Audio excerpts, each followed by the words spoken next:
Thank you guys. Dude, give it up for Noel, man. That guy's crushing. Love that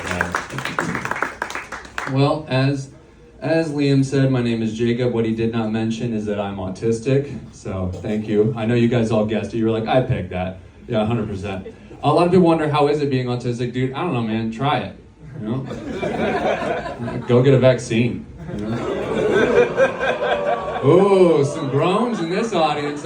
Eat my balls, all right? Look, I love that joke, all right? But like you, I fear that joke because one day I'm going to say it and a guy in the audience is going to go, woo! And I have to kill that guy. I live with that every day. And I keep telling that joke because it's good, all right? When I was diagnosed at 9, thank you for asking. And the thing is that they didn't explain my diagnosis to me. So the thing about it is that when you get diagnosed with autism, and you will, but when you get diagnosed with autism, they don't explain it. So like, imagine you go to a doctor for a problem, and he comes back and he's like, oh, it turns out you have chronic diarrhea. And you're like, what does that mean? He's like, oh, you'll find out. That's autism. You just find out what that is. You just find out how that goes. I don't realize how autism affects me in like ways I don't understand. Like I have what's called autistic inertia, which I know sounds like I travel at the speed of autism. But what it means is that I can't stop doing a task if I'm in the middle of doing a task. Like I have to finish, which normally doesn't affect me unless I'm jerking off in public. I don't know, man. Like I have to be wary of that. Okay, if I see a Ross, I just gotta control myself. All right, you know. It's dress for less, dog. How are you not gonna come? All right.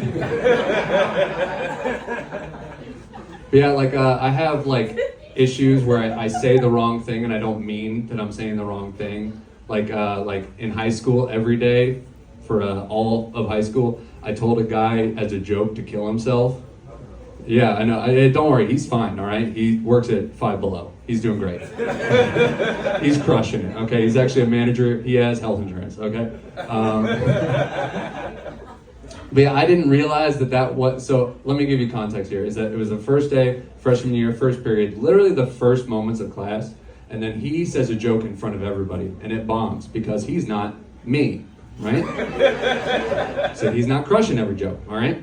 So then I turn to him, and I try to make a joke, because that's what I do when you know situations get weird, and I turn to him and I go, hey man, you know what would help your embarrassment? And he goes, what? I said, if you killed yourself. And he laughed really hard because he's not a pussy, all right? So he laughed really hard, and then he got the joke, and then in my head I was like, this is our bit forever. So every day I would see him and go, Jacoby, kill yourself. And then he would do like a funny, sad walk, and then 4 years later, my girlfriend was texting him, and I was like, oh, you texted Jacoby? Tell him I love that guy. And she's like, do you? I'm like, yeah, I love him. And she's like, you know he doesn't like coming to school because of you. And I was like, that's not part of our bit. This is his own rendition of what we have. So I told him, I was like, dude, I'm so sorry, bro. I didn't realize what I was doing. I feel so bad. I kind of want to kill myself. And he was like, the tables have turned. What the fuck?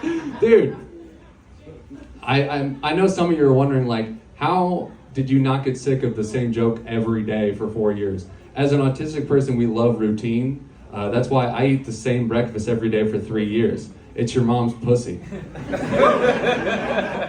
Yeah. Here's what I like to do, is that I like to lure people into a sense of like, where's this joke going? Oh, he's being emotionally intimate. And then I say something real gross because I think that's funny. You'll find out later. I'll do it again. Yeah, man, having autism is weird. I will say that I don't tell people I have autism, so be cool about it, all right? It's not a big deal, all right? But I do like to give like hints that I'm autistic to people, and I don't like to tell them just to see if they'll like follow the trail, you know? So I give autistic breadcrumbs, right? And how I can explain that is that one day my coworkers, they were talking about birthdays in the office. One of them was like, what's my birthday? And the thing is, I know everyone's birthday. So one of them goes, what's my birthday? And from across the room I go, it's September 13th! And they go, what? And then I started listing off everybody's birthdays one at a time. And then I started listing off the days they're gonna die. because I know that. All right, I have plans. September 12th, my dude. I'm sorry, bro. I don't want to spoil it, but What year?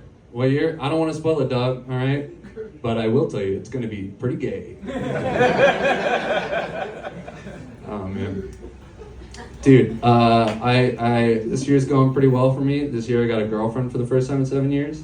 And thank you for the whistle. I deserve that. Thank you. Thank you. Yep. Mm-hmm. How you get a girl being autistic?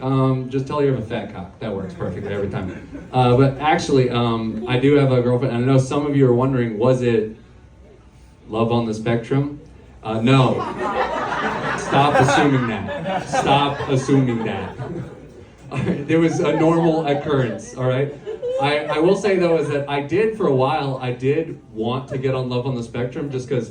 Like, I don't know. I know I don't look autistic. I know I'm like I'm an autism 9. I get it, all right? You know, I get it. You see me and you're like, he's like a 6, and you're like, he's autistic? I guess I would. I don't know. Like, I guess an autistic guy can get it, you know? You dropped your drink. That was so funny. That's awesome. Anyway, but yeah, so I thought about getting on Love on the Spectrum for a while, but then I found out the creator of the show doesn't like do casting calls. He just finds autistic people, which is like a sinister thing. Dude, what is he waiting by the Yu-Gi-Oh cards at Walmart? They just walk in there like, is that a blue? Yeah, I got one! Just drags him away, throws him onto a train, which is nice, all right? Bittersweet, we love trains. Anyway, dude, I will say the other day, my friend walked up to me and he was like, hey, so I got something to tell you. And I was like, what is it? He's like, the other day I slept with a girl and afterwards she told me she was autistic. Is that okay? I was like, are you asking if I can approve this? Like, do I have the rubber stamp? Like, oh dude, no, that was my autistic lady. No. Keep it in our genes.